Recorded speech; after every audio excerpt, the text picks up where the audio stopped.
The marriage contract was signed without music, without smiles, and without love. Ink dried on the parchment, while Lady Adelaide Bramwell stood beside her father, feeling less like a bride and more like a solution to a problem no one wished to speak about aloud. Outside the London solicitor's office, carriages rattled across wet streets, unaware that a young woman's entire future had just been exchanged for the price of unpaid debts. At 19, Adelaide owned very little. Her gowns were modest, her dowry non-existent, and her father's fortune had vanished into gambling tables and desperate promises. What remained was her name and her willingness to sacrifice it. The agreement was simple. The Earl of Bramwell's debts would disappear, and in return, Adelaide would marry Richard Holworth, Duke of Holworth, just a widower 20 years older than she was, father to 5 children who needed a mother, whether they wanted one or not. Her father called it fortunate. Adelaide called it inevitable. On a gray October morning, her carriage rolled toward Holworth Castle, carrying her farther from the only life she had ever known. Mist clung to the countryside, and cold wind pressed against the windows as if warning her to turn back. She kept her hands folded tightly in her lap, determined not to cry. Across from her sat Mrs. Whitfield, the Duke's sister, who had traveled to escort her from London. The older woman watched Adelaide with polite curiosity, as though studying a fragile object that might break under pressure. "It is quite impressive," Mrs. Whitfield said, as the castle came into view through the fog. Adelaide followed her gaze and felt her breath catch. Holworth Castle rose from the Yorkshire hills like something carved from shadow. Dark stone towers stretched into the sky, and rows of tall windows stared down with silent judgment.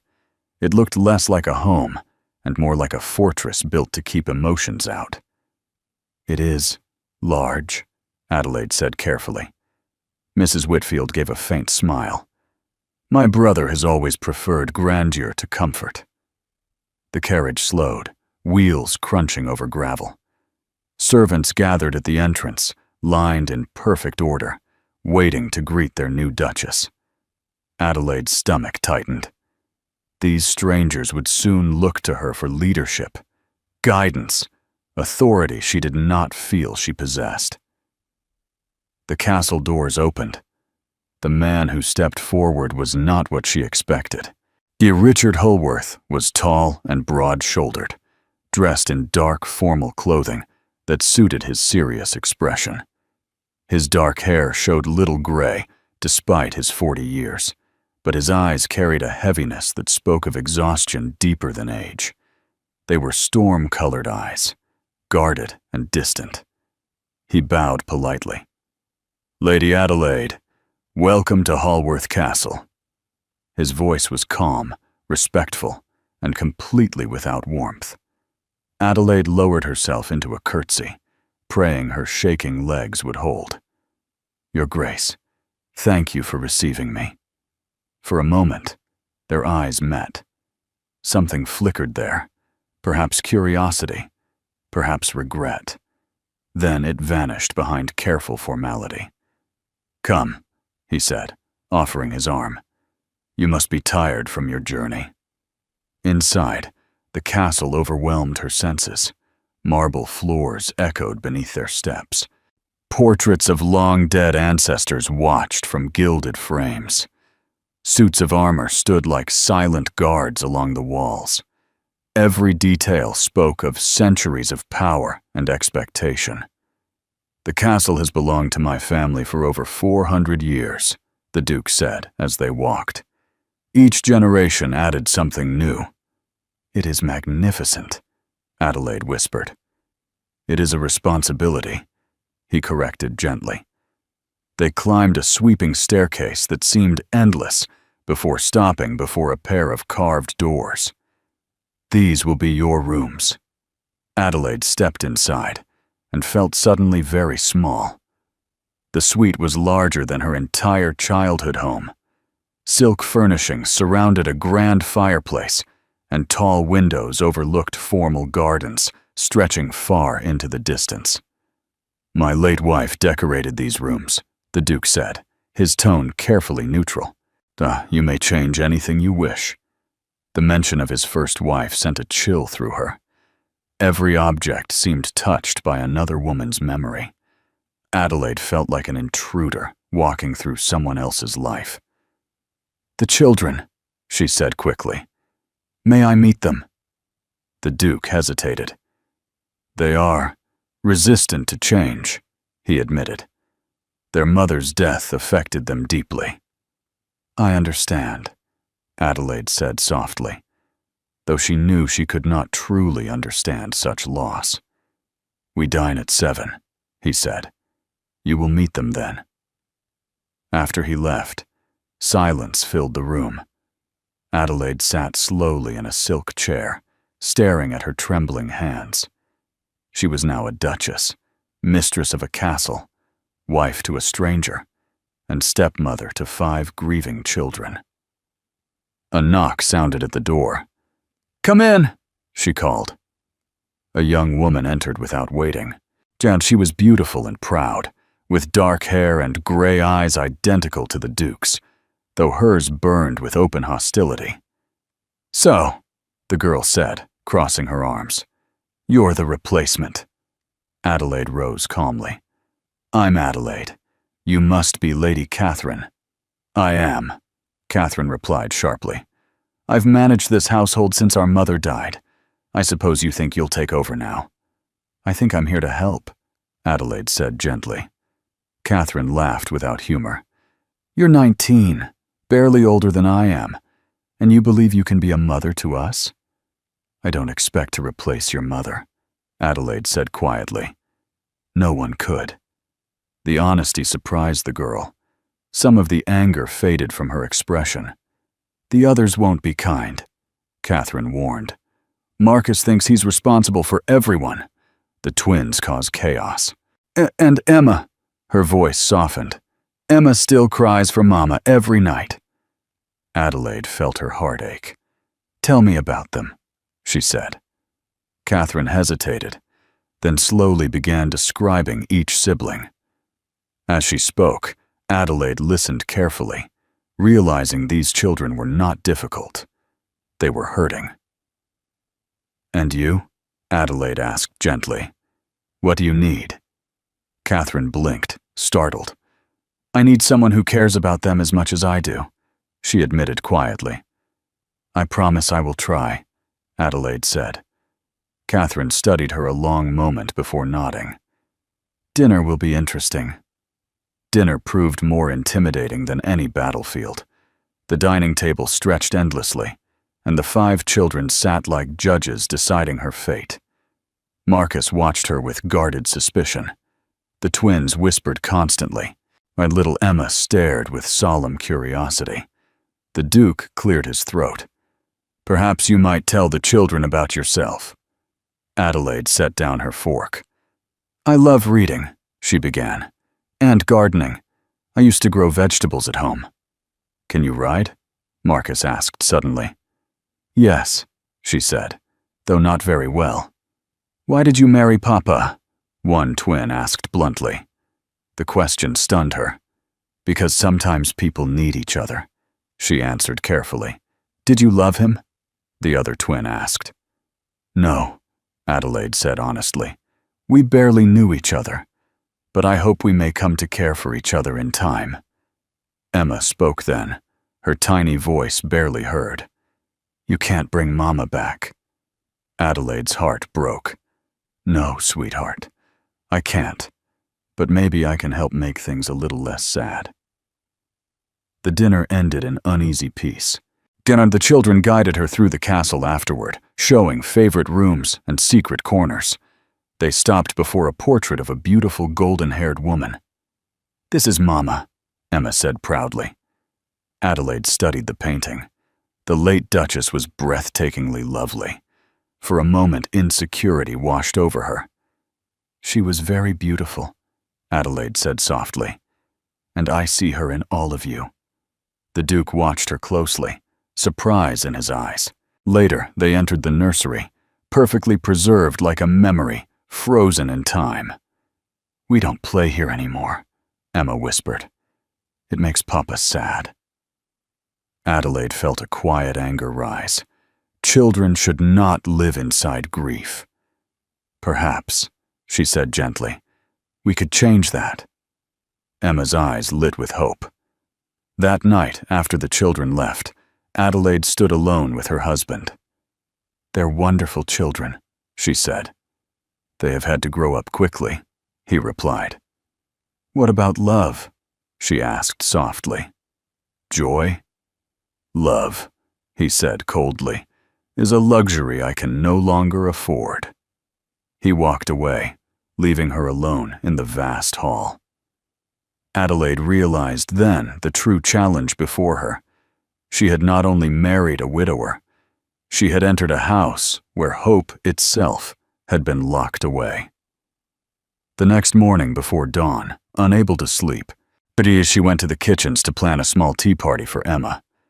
The staff watched her with surprise as she worked beside them, learning Emma's favorite sweets and planning laughter where silence had lived too long. Soon the old nursery filled with sunlight, flowers, and movement again. Emma entered cautiously and whispered, "It feels happy." They prepared together, arranging dolls and tiny cups. For the first time, Emma laughed. Then Marcus burst in, furious. "This is Mama's room. You have no right." Adelaide faced him calmly. "Would your mother want it silent forever?" The boy hesitated. "She loved hearing us laugh," he admitted quietly. "Then perhaps laughter honors her best," Adelaide said. He stayed for the tea party. Soon Catherine arrived. Then the twins. The nursery filled with joy again. And at that exact moment, the Duke appeared in the doorway, his expression dark with anger. "What is the meaning of this?" Adelaide stood, heart pounding but voice steady. "We're having a tea party." "I ordered this room untouched," he said sharply. "And I chose to put a child's happiness first," she replied. Silence fell like thunder. The children fled at his command, leaving Adelaide alone to face him. "How dare you?" he said. "Because someone must," she answered softly. "Your children need joy." Pain flashed across his face. "You know nothing of loss." "No," she said gently.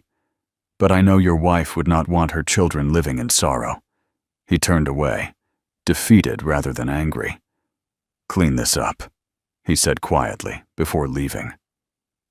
Alone in the nursery, surrounded by crumbs and laughter still lingering in the air, Adelaide realized something had changed. The first crack had appeared in the walls around this family's grief, and she intended to widen it, no matter how long it took. 3 days passed after the nursery incident in an uneasy calm that felt more fragile than peace. The Duke remained polite but distant. Conversations at meals were brief. Servants moved quietly, as though afraid to disturb invisible tensions hanging in the air. Adelaide understood she had crossed a line. Yet when she remembered Emma's laughter echoing through the nursery, she felt no regret. The children behaved differently now. Catherine watched her with thoughtful curiosity instead of suspicion. The twins lingered near her during lessons, asking questions they pretended were accidental. Marcus remained cautious, but his hostility had softened into watchful respect. Only Emma showed her feelings freely, slipping her small hand into Adelaide's whenever she could. It was during breakfast on the 4th morning that change began again. "I've been thinking about the greenhouse," Marcus said suddenly. His words fell into the quiet dining room like a dropped plate. The Duke's fork stopped midair. "What about it?" Catherine asked carefully. "It's been empty for 3 years," Marcus continued. "Lady Adelaide knows about gardens. It seems wasteful." The Duke set down his fork slowly. "The greenhouse remains closed for good reason." "What reason?" Marcus pressed, surprising everyone with his boldness. "Mama loved it.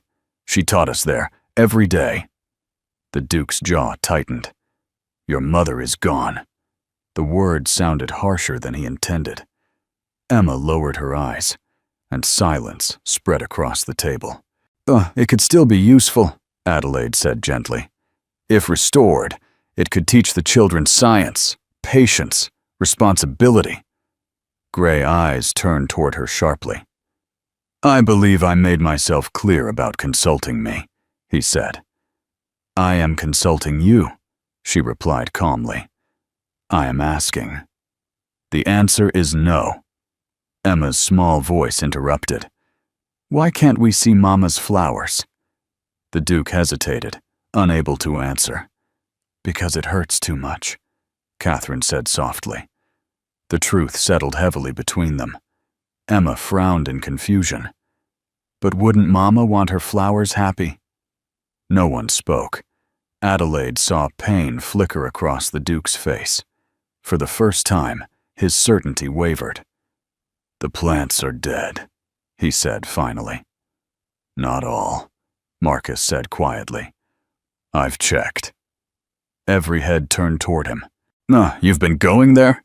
the Duke asked. Marcus lifted his chin. Someone had to. The admission carried courage and defiance. Adelaide saw pride and grief war inside the Duke's expression. "After breakfast," Adelaide said carefully. "Perhaps Marcus could show me the greenhouse. Only to see it. Nothing more." The Duke hesitated a long moment before nodding once. "You will touch nothing." They crossed the grounds together beneath a pale autumn sun. The greenhouse stood at the far edge of the estate, its glass walls dulled by neglect. Broken panes reflected the sky like cracked mirrors. Marcus unlocked the door. Warm, earthy air greeted them as it opened. Adelaide stepped inside and stopped in awe. Despite abandonment, beauty remained. Roses had grown wild, climbing toward sunlight.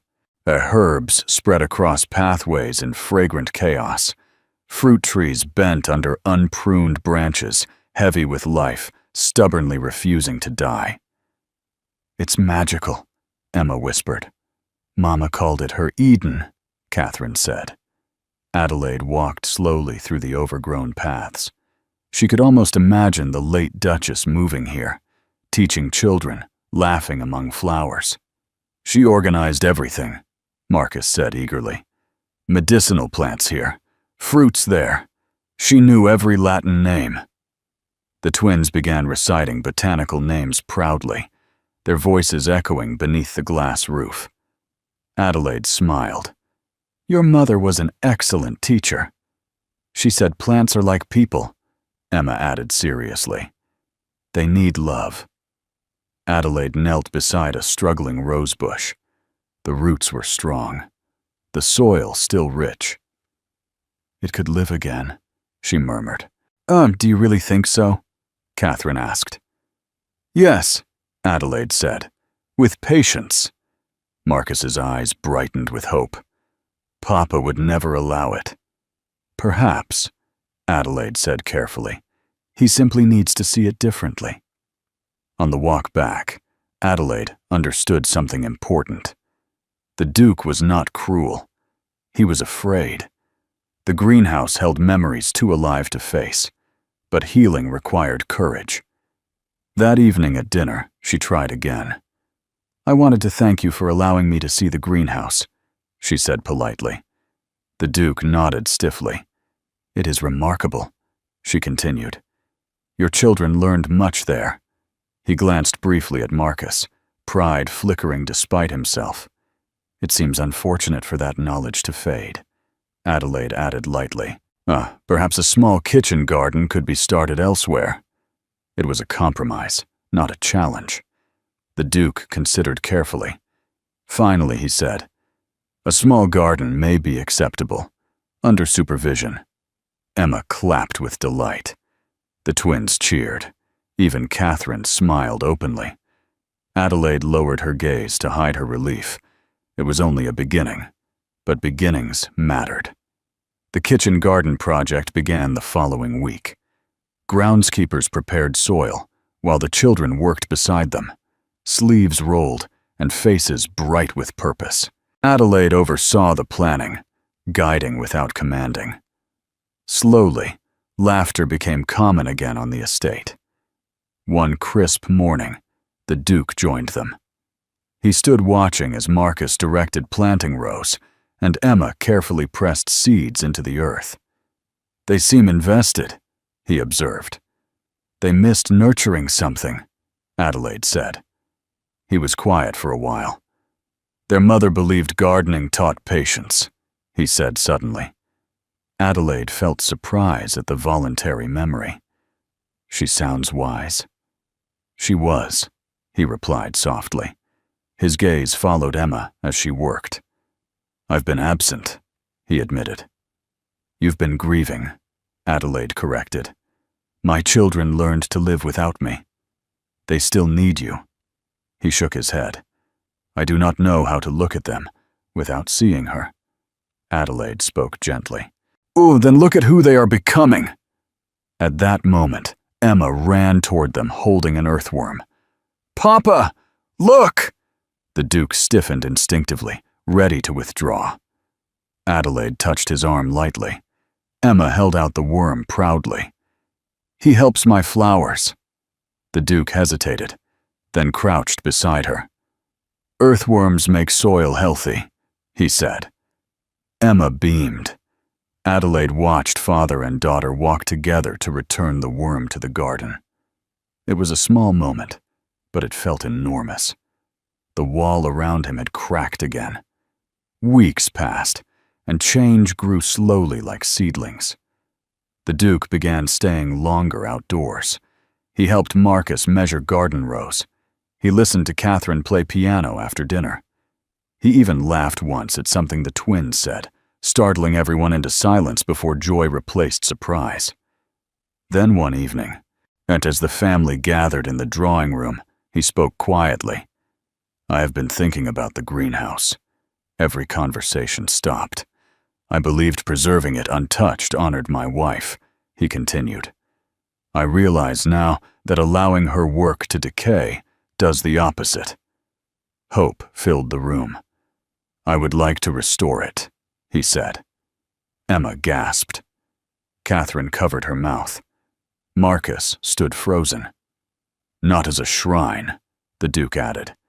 "As a living place, for all of you." The children rushed toward him, embracing him at once. Years of distance dissolved in seconds. Adelaide watched from across the room, tears blurring her vision. He looked at her over their heads. "Thank you," he said quietly. She nodded, unable to speak. The greenhouse restoration began immediately. The workers repaired glass panels, while the family cleared overgrowth together. Days filled with shared effort replaced years of silence.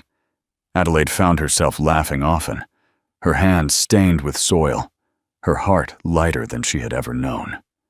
One evening, long after the children slept, she walked through the half-restored greenhouse with the Duke beside her. Lantern light glowed against new glass panes. Cool air carried the scent of earth and possibility. "You are remarkable," he said suddenly. She flushed. "I am only helping." "You saved us," he said simply. She looked away, unsettled by the intensity in his voice. Their marriage had changed quietly. They spoke easily now. Shared decisions, shared smiles. Yet something deeper lingered unspoken between them. "I never expected this," he admitted. Neither did I." He stepped closer. "I thought love was finished for me," he said softly. "But you have made me hope again." Her breath caught. "Richard," she whispered, using his name for the first time. His hand rose gently to her cheek. "The feeling growing between us," he said, voice low. "Do you feel it too?" Her answer came before fear could stop it. "Yes." He kissed her then, softly at first, then with months of restrained emotion. The world seemed to pause around them, leaving only warmth and certainty. When they parted, He rested his forehead against hers. "I love you," he said. Tears filled her eyes. "I love you too." In that moment, beneath the glass roof where grief had once ruled, something new fully bloomed. Not duty, not arrangement. Love. And as spring approached Halworth Castle, the family that had once lived in silence began to prepare for a future none of them had believed possible. The greenhouse was no longer a memory of loss. It was becoming a promise of life. Spring arrived early that year, as if the land itself had decided Halworth Castle deserved a second beginning. Snow melted from the hills, flowers pushed through softened soil, and sunlight filled rooms that had once felt heavy with silence.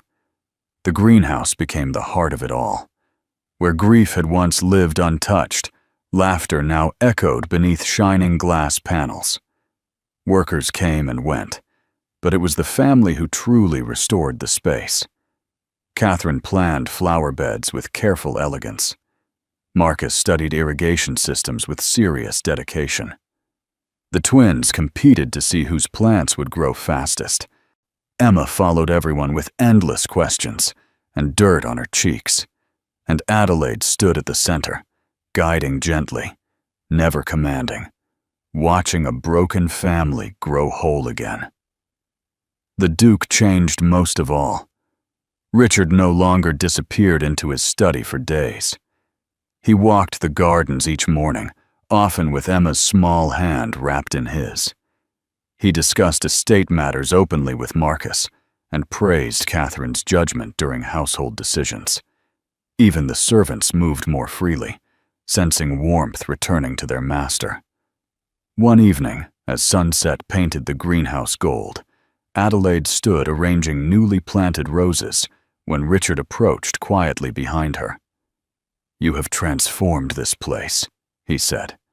She smiled without turning. "It transformed itself. We only helped." He stepped beside her, studying the blooming flowers. "Ah, that is what you always say. Yet none of this would exist without you." Adelaide felt warmth rise in her cheeks. Months had passed since their first confession of love, yet his words still unsettled her heart in the most wonderful way. "I only wanted the children to smile again," she said softly. "And instead," he replied, "you gave us a life we thought was gone forever." They walked slowly through the greenhouse paths together. Lanterns glowed overhead, reflecting in the glass like small stars. "I was afraid to love you," he admitted suddenly. She looked at him. "I know. I thought loving again meant forgetting my past," he continued. "But you taught me something different. Love does not replace. It grows." Adelaide slipped her hand into his. "Your past made you who you are, and I love all of you, even the parts shaped by sorrow." He stopped walking, pulling her gently closer. "You are my future," he said. The words settled deep within her heart, steady and certain. Months later, Halworth Castle prepared for a celebration unlike any it had hosted in years. Invitations spread across Yorkshire, announcing the official reopening of the greenhouse. Society buzzed with curiosity. Many still remembered whispers surrounding the Duke's unusual second marriage. A young girl married to a grieving widower with 5 children had promised scandal. Instead, rumors spoke of miracles. On the morning of the reopening, sunlight poured through newly polished glass, illuminating thousands of flowers in full bloom. Roses climbed trellises. Herbs filled the air with fragrance. Fruit trees blossomed in soft white clouds. The guests arrived in elegant carriages, astonished by what they saw. But Adelaide barely noticed the admiration of society. Her attention remained fixed on her family. Catherine, now confident and radiant, welcomed visitors with grace beyond her years. Marcus proudly explained agricultural improvements to impressed estate owners. The twins demonstrated their botanical knowledge with dramatic enthusiasm.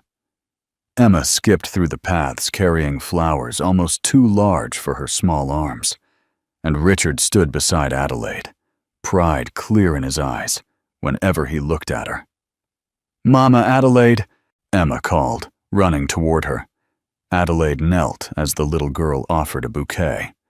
"For the house," Emma said proudly.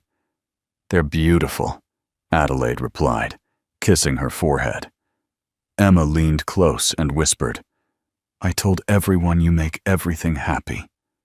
Tears threatened again, as they often did these days.